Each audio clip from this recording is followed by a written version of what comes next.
atorvastatin or rosuvastatin should be continued. Secondly, the important thing which is left out by the surgeons also is clopidogrel. This is an antiplatelet which is being used post angioplasty. But post bypass patients, they never use clopidogrel. Normally they only use ecosprin or aspirin, so 75 or 150 milligram for the whole life.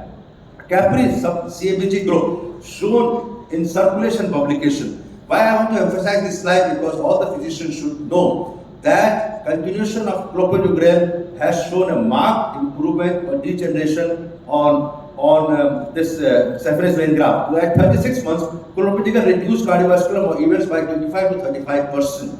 So all patients of bypass should be on dual antiplatelet rather than singly antiplatelet. This is my recommendation. Unless there is a contraindication, for example, some patient has a CVA, stroke, or subdural hematoma, or gastrointestinal bleed, then you have to stop it, elderly patient. Otherwise, if there is no contraindication, all the patients should be treated with dual antiplatelet post-bypass surgery. So what is the current recommendation is device selection, use an embolic protection device wherever feasible.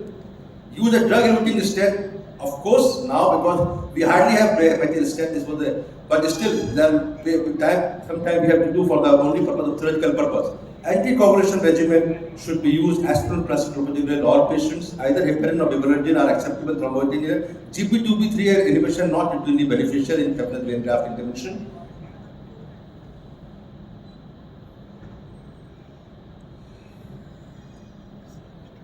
I don't know, I wanted to show a YouTube link here. We have time, 3 minutes left. Is it Wi-Fi? This is link? No. There's no Wi-Fi in this? Okay, we forget about that.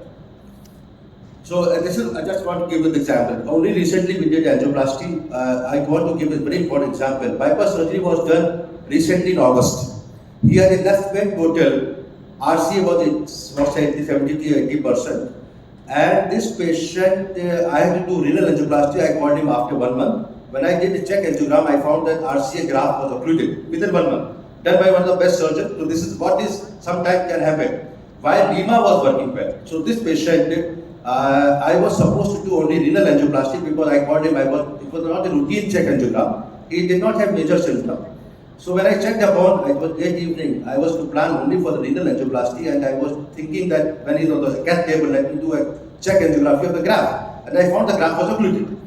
RC graft. So I was in double mind. I thought let me put this stent in RCA, but the patient said कि अभी ये बाद में कर देना, you do renal पहले कर देना. So I did renal angioplasty and I kept on medical treatment. So recently what I did was I put the stent in the RC native graft. So this is because that was occluded 100%. So saphenous vein graft are very because when you put 4 grafts, for example, 4 SVG, 1 Lima, one of them gets occluded, you have mild pain because it is being covered by collateral supply, which does not come to know even many times. So the saphenous vein graft, if you have only 1 saphenous and 1 Lima, and this time you have to be very judicious, and therefore anticoagulant and dual antiplatelet and statin should be continued. This person was having everything. Despite that, he had. So recently I did an angioplasty of the RC region. I think I have only 1 minute left. So I think this was the final slide. But I want to tell you that we have been doing a lot of courses. Indo-European course on revascularization. I have invited API as one of the members.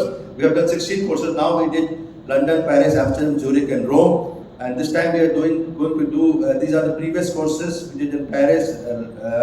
This was Paris. We have done London, Paris. All the universities we have done. We always do inside the university. Then coming up is 31st July. New Delhi. I will invite all the members here, and of course the key scientific people who would like to join here. And we have 18th, we're coming up in Iceland in August 10 to 13 in 2022. And this will be very important because a lot of people who have not gone abroad because of this COVID during last 2-3 years, which has completely washed out the whole programs. So I'm happy to be part of this conference. And I work in Apollo Hospital in Delhi. And my final slide was that I would like to invite at least few people can attend this major course coming up in Iceland University. Thank you very much for your kind attention. Saphenous vein graft angioplasty is a little technically more challenging, but we have to know the ways, and post-bypass angioplasty is required. Bypass is not the final option. 10 years follow-up, you have at least 50% of the graft which are occluded, and therefore we have to require check angiography and do good angioplasty. Thank you very much. Thank you, Dr. Vivek, for nice deliberation. And we will take question answer at the last of the session. Sorry, I could not hear. Can you speak louder? We will take question answer after the completion of the Question answer, okay. Now I invite Dr. Vivek Kumar for his talk on complex PCI issues. He is here.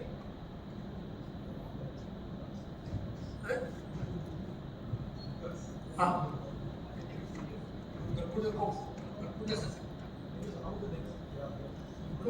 Okay. Dr. Viveka is here, or anyone on behalf of Dr. Viveka? So I think he is not.